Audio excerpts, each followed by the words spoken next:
Assalamualaikum warahmatullahi wabarakatuh. Alhamdulillah rabbil alamin. Salatu wassalamu ala asyrafil anbiya wal mursalin sayyidina Muhammad wa ala alihi wa sahbihi ma'in. Rabbi shrah li sadri wa yassir li amri wa hlul 'uqdatam min lisani yafqahu qawli, amma ba'd.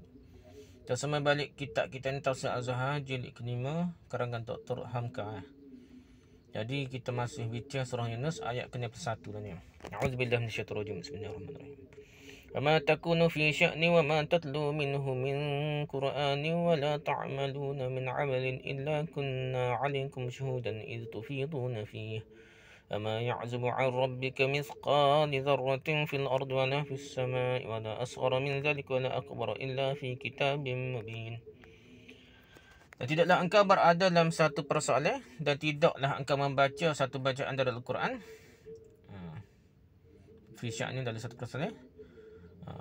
Dan tidak engkau membaca satu bacaan dari Al-Quran, dan tidak kamu mengerjakan satu amalan, melainkan adalah kamu menjadi saksi atas kamu. Illa kunna alikum syuhudan, melainkan adalah kami dah. Illa kunna, melainkan kami adalah menjadi saksi atas kamu seketika kamu tertarik kepadanya. Istufiduna fih, dan tidak ada yang terluput daripada Tuhan engkau dari yang seberat zarah pun, baik di bumi dan baik tidak pula di langit. Wa ma ya'zubu an rabbika min mithqali dzarratin fil ardi wala fis sama'.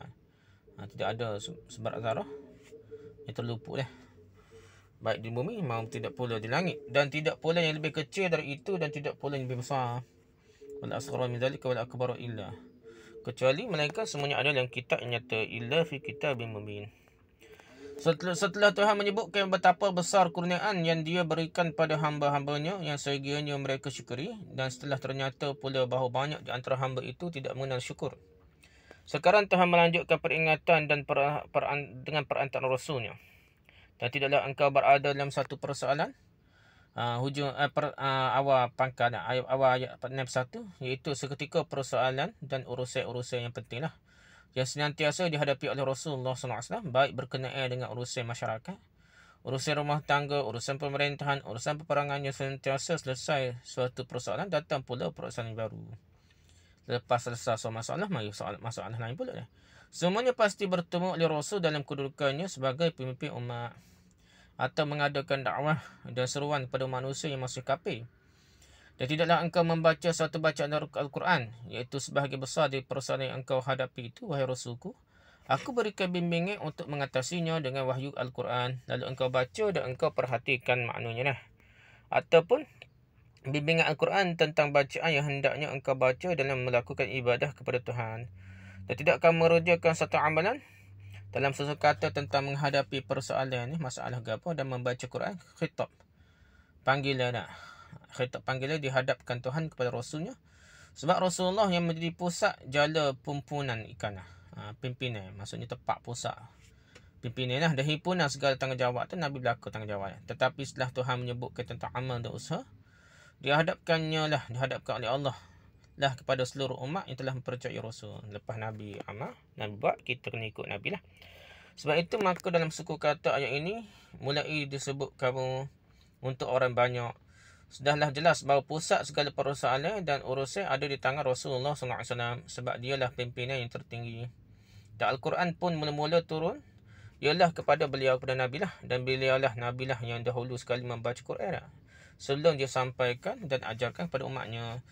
Tapi dari hal amal dan usaha adalah kewajipan dari tiap-tiap diri umat ini. Nabi siapa tu kita wajib juga, dan bukan Nabi saja wajib, kita juga wajib amalkan. Yang dalamnya pun termasuk diri beliau sendiri, termasuklah Nabi Muhammad SAW. Maka terhadap seluruh persoalan yang dihadapi Rasul, dan tiap-tiap ayat yang beliau baca itu, dan tiap-tiap amalan yang dikerjakan oleh Rasul dan umatnya, melainkan adalah kami menjadi saksi atas kamu seketika kamu tertarik kepadanya. Tufiduna fiha.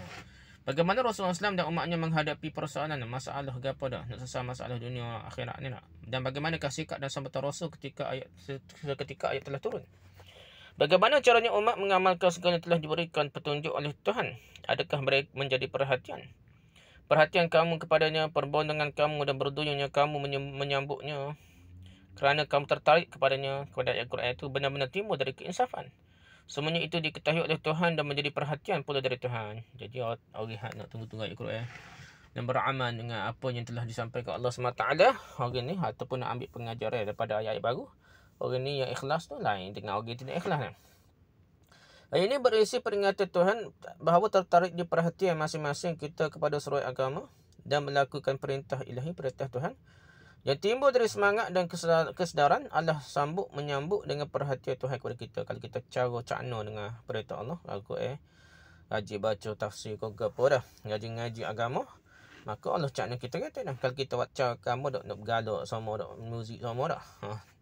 Cara gitu juga Tuhan nak cara kita. Kita datang berdujung kerana tertarik kepada petunjuk Tuhan. Dan Tuhan pun menyambut pula kedatangan hamba-hambanya dengan gembira. Dan tidak ada yang terluput dari Tuhan engkau. Artinya tidak ada yang jauh baginya. Dan tidak ada yang gaib tersembunyi daripadanya. Dan seberat zarah pun. Kebaikan ikhlas kita ni. Nak ke agama Allah ke ganjari. Kita sudah mafhum. Arti zarah iaitu yang disebut al-jawharul fard. Ini istilah ilmu kalam dulu lah. Heinlein tak guna. Dah lagi canggih dulu. Tapi gunalah juga ni kalau kita belajar mantik dan ilmu kalam. Ya ke guna jawharul fard. Benda tidak dapat dibahagi lagi kerana sangat halusnya, iaitu atom. Itu tidak, atom tu terbahagi. Atom maksudnya tidak terbahagi maksudnya. Tapi lah ni lagi kaji boleh pecah pula dah. Kalau atom sendiri kita akan jumpa proton, neutron. Lepas tu ada ni elektron pula dah. Lepas ni jumpa pula dia ada quark, dia panggil quark ke apa dah. Yang ada bagi dalam apa proton dan neutron tu ada pecah lagi 3 bahagian. Lepas ni kaji mungkin ada jumpa pula dah. Jadi ilmu pengetahuan ni sentiasa berkembang. Ilmu kalam ni dia berasa hebat lah guna ilmu kalam untuk pihak akidah ni. Satu perkara yang kita sepatut perhalusi semula lah. Jangan kita dah terima bulat-bulat. Kita ada berfikir Aristotle dan Plato tu lah. Itu zaman dia dah. Dia kira zarah ni paling kecil. Dia kita jumpa ni boleh kecil lagi dah. Ilmu pengetahuan tentang atom telah menjelaskan bahawa zarah diberi nama oleh orang falsafah Yunani itu dengan atom itu tidak sesuai lagi dengan kenyataan zaman sekarang dah. Zaman dulu ke hebat benar lah. Cara zarah dah. Gapa ni? Jawharul fard. Gapa dah? Sebab atom itu pun terbahagi lagi. Sebab itu kalimah zarah lebih sesuai dipakai terus dengan kalimah atom lah. Daripada kalimah atom zarah. Biarlah kecil sekali. Tak kira tak saya pakai istilah atom ni. Maka zarah yang sangat halus itu pun tidaklah luput daripada pengetahuan oleh Allah. Dan tidaklah tersembunyi daripada Allah. Baik di bumi dan tidak pula di langit. Bila direnungkan bunyi suku-suku ayat ini, nampaklah bahawa hasil pendidikan manusia terhadap zarah telah mendekati maksud ayat ini, iaitu bahawasanya seluruh wilayah alam ini, bumi dan langit, segala benda materi yang ada adalah kumpulan pertemuan dan perpaduan daripada zarah-zarah. Di antara berjuta-juta manusia, keturunan demi turunan hanya sedikit sekali, yang itu sarjana-sarjana ulum. Terutama dalam abad-abad kita ini telah menumpahkan minat memperhatikan zarah atau atom itu. Maka sampailah orang kepada kesimpulan betapa dahsyatnya tenaga yang tersimpan dalam zarah itu dah. EMC kuasa 2 lah. Gilingan jisim itu menghasilkan tenaga yang sangat besar dah. Bumi, langit, matahari, bulan dan berjuta-juta bintang semuanya terdiri dari paduan atom atau zarah yang amat halus, tidak terbahagi itu dah. Gitulah. Setakat tahu dalam itu dah. Setelah mereka merenungkan tenaga tersimpan dalam atom, sampailah mereka kepada keyakinan bahawa tidak mungkin atau mustahillah bahawa tenaga yang begitu besar di alam ini yang menyebabkan alam berkeadaan sebagaimana sekarang ini berjalan dengan peraturan yang sangat-sangat teliti, bahawa semuanya itu terjadi secara kebetulan saja. Tak mungkin dah. Tu evolusi tu zaman dulu. Zaman dah juga orang jumpa banyak lagi penemuan-penemuan yang menunjukkan benda ni tidak akan terjadi dengan kebarangkalian dah. Kebarangkalian tu sangat 1 per bilion kebarangkalian nak jadi tu payuh dah. Benda tu mustahil dah. Jadi pendidikan terakhir yang telah menimbulkan revolusi terbesar dalam lapangan ilmu pengetahuan alam ini telah mempertemukan sebahagian besar dari sarjana-sarjana itu dengan maksud ayat ini, iaitu bahawasanya semuanya itu adalah di bawah lingkungan dan peraturan daripada zat yang maha kuasa. Semuanya jadi ada sistem yang dibuat oleh maha kuasa, bukannya jadi sendiri dah. Dan tidak pula yang lebih kecil dari itu dan tidak pula yang lebih besar, melainkan semuanya ada dalam kitab nyata Lauhul Mahfuz lah. Hujung ayat yang ke-1 dah. Di hujung ayat ini sabda Tuhan yang bermaksud tidak ada yang lebih kecil daripada zarah itu telah memperjelaskan lagi bahawasanya yang lebih kecil daripada atom pun ada lagi dah. Kita je tak tahu dan lepas tu ada lagi kecil. Tadi sudah kita katakan bahawa pendirian kuno yang mengertikan zarah dengan atom yang bererti tidak terbahagi yang disebut dalam bahasa Arab Jawharul Fard tu sekarang telah berubah, tak boleh pakai dah. Kita ilmu kalam ni. Kalau nak pakai hak tu gak ketinggalan zaman lah. Nah, istilah-istilah yang guna dalam kitab Kifayatul Awam dan sebagainya dah. Jahar lah, Jahrul Fard lah, semua tu. Kita tinggalkan lah, kita kata lah. Erti atom untuk atom sudah tidak tepat lagi. Atom terbahagi kepada neutron, proton, elektron dan sebagainya lagi. Ada lagi kecil lagi dah. Satu yang dinamai atom itu terdiri daripada inti dan satelit atau pengirim macam planet. Nah, macam matahari dikelilingi planet, begitu juga. Atom ni ada dia ada satelit dia, ada matahari dia pusat dia, dan ada planet mengelilingi dia dah, iaitu elektron dia. Yang macam itulah kata pada inti dan pusat dia dan satelit atau pengiring dia. Ahli mengatakan bahawa perjalanan zarah yang sangat halus itu dengan inti dan satelit dengan pusat nukleus dia dengan satelitnya persis sama dengan matahari sebagai inti, sebagai pusat, dengan bintang-bintang dan satelitnya pula dah. Dengan itulah dengan planet-planet dah. Sedangkan matahari itu terdiri pada berjuta matahari yang punya satelit sendiri-sendiri pula, ada pula pusat galaksi pula dah kata dah. Kekeluargaan satu matahari diberi nama oleh ahli pendidikan dengan galaksi. Maka setelah dikaji sejak zarah yang paling kecil sampai kepada kekeluargaan matahari dalam angkasa raya yang besar ini, jelaslah sesuai dengan ujung ayat ini, iaitu ada alam yang lebih kecil daripada zarah tadi. Sedangkan zarah itu sendiri hanya didapati dengan ilmu hitung tertinggi. Nah, kita nak kira ni kecil tu, no, berapa berat dia, berapa kecil dia tu. Dengan 10 kuasa negatif berapa lah, 31 begitulah. Ada 31 kosong macam-macam kira fiziknya dengan kira kimia ni. Apatah lagi yang kecilnya di bawah zarah itu, kecil lagi pada tu lagi kecil lah. Untuk memudahkan kita memikirkan, ingatlah kepada perhitungan ilmu algebra. Nah, algebra lah. Kita misalkan zarah kecil itu dengan angka 1, apabila kita hitung secara menuju ke atas dan meningkat positif, menjadilah dia alam maharaya lah, alam besar lah. 10 kuasa 30 lah, besar lah. Apabila kita menghitung kepada pecahan yang 1 sebagai pusat, hitungan itu sampai kepada menghitung kita telah mengadakan tidak ada, padahal dia memang ada dalam fikiran, kita menurun ke bawah, yang negatif lah. 10 darab 10 kuasa negatif 1 kau gitu dah, negatif 27 dah. Maka adalah anak-anak pelajar yang mendapat angka 8 dan 9 dalam ilmu algebra lah. Dan kelak akan naiklah perhitungannya sampai ke puncak tertinggi sebagai yang telah dicapai oleh Einstein. Einstein itu dulu kita panggil fizik kimia bayu gapo tu. Sains tu atau matematik ya panggil dah. Pada matematik tu kira bukan main tinggi lah. Matematik ni siapa ke boleh kira EMC kuasa 2. Sehingga boleh menjelaskan asas-asas hukum fizik ni ialah tenaga tidak hilang, berubah. Dia tak ada kain jisim, tapi zaman Einstein ni jumpa jisim ni boleh bertukar pada tenaga dah. Itulah. Jelaslah oleh kita bahawasanya bukan menghitung yang besar-besar dan alam raya cakrawala sahaja yang patut disebut sarjana. Bahkan menghitung zarah dan yang di bawah zarah itu pun lebih sarjana lagi. Maka di ujung ayat ini, si sarjana bertemu dengan ilmu. Padahal Jabar memanglah suatu ilmu yang pastilah.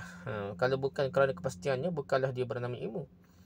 Baru orang berani menamainya ilmu ialah kerana terbukti bahawa dia pasti. Meskipun kelak penyelidikan selanjutnya akan menambah lagi pengetahuan baru tentang rahsia yang baru diperolehi. Ujung ayat ini ditegaskan oleh Tuhan bahawa semuanya itu adalah dalam kitab yang nyata. Dan kenyataan itu baru dapat setelah diselidiki.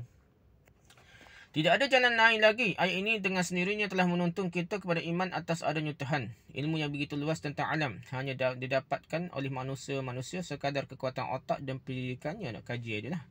Masing-masing manusia sarjana mendapatkannya sebahagian kecil saja. Bertambah ilmu dikhususkan, dispesialisasikan. Nah, bertambah mengerut dia menjadi kecil. Sedangkan bahagian tidak diketahui sejuta kali lebih banyak daripada yang telah diketahuinya.